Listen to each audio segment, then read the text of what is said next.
महापौर रजनीकांत डालोरामजी बोरेले यांनी शुल्क उत्पादन अधीक्षक यवतमाळ आणि शुल्क उत्पादन निरीक्षक पांढरकवडा यांच्या आशीर्वादानं देशी वाईन शॉप बिअर बार नियमाचा भंग करून दारू ज्या ठिकाणची असते त्याऐवजी इतर ठिकाणी दारू विकली जात असते, दुकाने नियमानुसार उघडणं बंद करणं, या प्रकरणी परवाना रद्द करणं, उल्लेखित अधिकारी विरुद्ध कारवाई करून त्यांच्या संपत्तीचे तपास करणं याबाबत दिनांक 25 नोव्हेंबर रोजी तक्रार जिल्हाधिकारी यवतमाळ यांच्याकडे केली होती। बोरेले यांनी तक्रारीत मागणी केली होती की स्वतंत्रीय समिती गठीत करून चौकशी करण्यात यावी, परंतु जिल्हाधिकारी यांनी ज्या अधिकारी विरुद्ध गंभीर तक्रार होती त्यांच्याकडेच तक्रारीची चौकशी करण्याकरिता तक्रारपत्र दिलं। सदर कृत्य गैरकायदेशीर असून ज्यांच्या विरुद्ध गंभीर आरोप त्यांच्याकडेच तक्रारीची चौकशी दिल्यानं तक्रारीला न्याय मिळू शकत नाही। पांढरकवडा परिसरामध्ये दारू तस्करीचं कार्य अनेक वर्षापासून सुरू आहे। ही बाब शुल्क उत्पादक अधीक्षकपासून ते शुल्क उत्पादन निरीक्षक यांच्यापर्यंत सर्वांनाच माहिती असतानाच आर्थिक स्वार्थापोटी पदाचा आणि अधिकाराचा गैरवापर करून सदरू गोरखधंदा अलिखित परवाना देऊन अभय दिले जात आहे।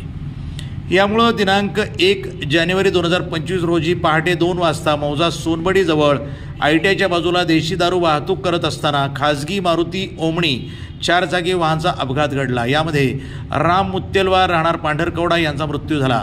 त्यांच्या मागे शिक्षण घेणारा मुलगा आणि पत्नी, घरचा कुटुंब प्रमुख आणि कर्ता मृत झाल्यामुळं देशी दारू दुकानदाराकडे खाजगी नोकरी म्हणून तो होता। दररोज रात्री 11 ते 4 वाजेपर्यंत ग्रामीण भागात देशी दारू वाहतूक करण्याचं काम तो करत होता। अशा अनेक वाहनाद्वारे देशी दारू तस्करीचं काम रात्री बेरात्री बऱ्याच वर्षापासून सुरू आहे, परंतु दिनांक 1 जानेवारी 2025ला घटना घडल्यानं आणि पांढरकवडा पोलिसांना घटनास्थळ मोका पंचनामाच्या वेळी 500 देशी दारूच्या बाटल्या हस्तगत करण्यात आल्या आणि दारूचा गुन्हा सुद्धा दाखल करण्यात आला। यामुळे संपूर्ण प्रकरण उजेडात आलं।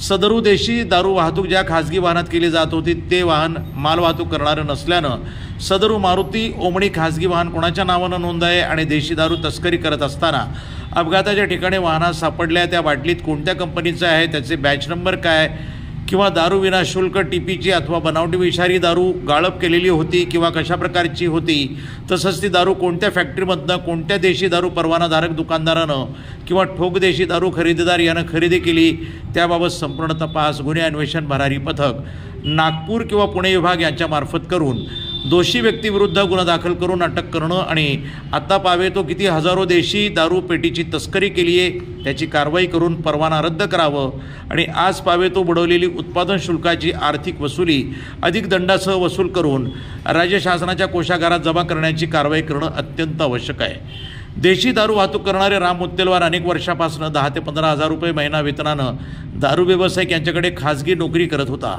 अपघातात त्याचा जीव गेलाय। त्यांच्या कुटुंबावर दुःखाचं डोंगर कोसळलं असून आर्थिक संकट आलंय। त्यामुळे त्यांच्या या कुटुंबियाचं उदरनिर्वाह आणि मुलाचे शिक्षण सुरळीत सुरू राहण्याकरिता अनेक अडचणी निर्माण झाले। त्यामुळं शासनानं कुटुंबातील व्यक्तीला शासकीय नोकरी द्यावी आणि 1 कोटी रुपयांची आर्थिक मदत द्यावी अशी मागणी रजनीकांत बोरेले यांनी केली आहे।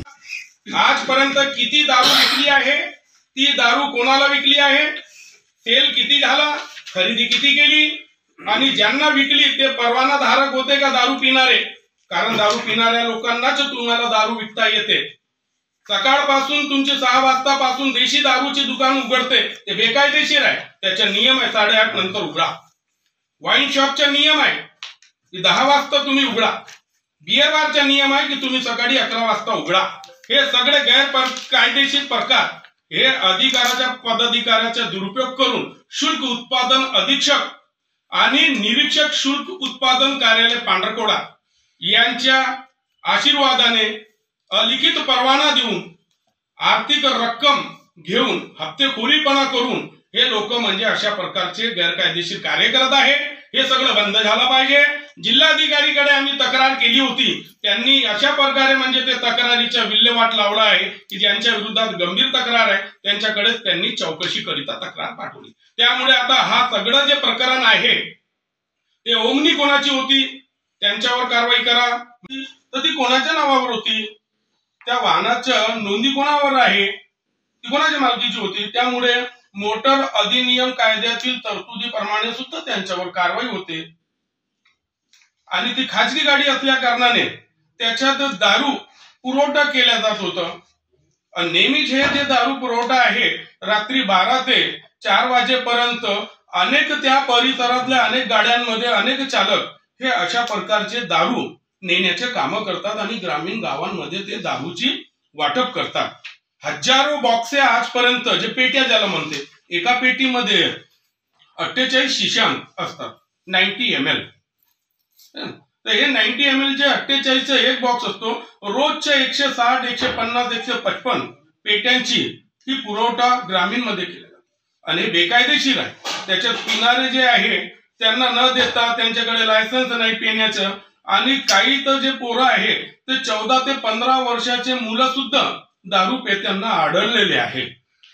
त्यामुळे अनेक कुटुंब उद्ध्वस्त होत आहे. परंतु याच्यातच आपण जिल्हाधिकारी यवतमाळ पंकज आसिया यांच्याकडे तक्रार केली होती. ती तक्रार आपण केली होती 25/11/2024 ला. NTV news Marathi, Yavatmal.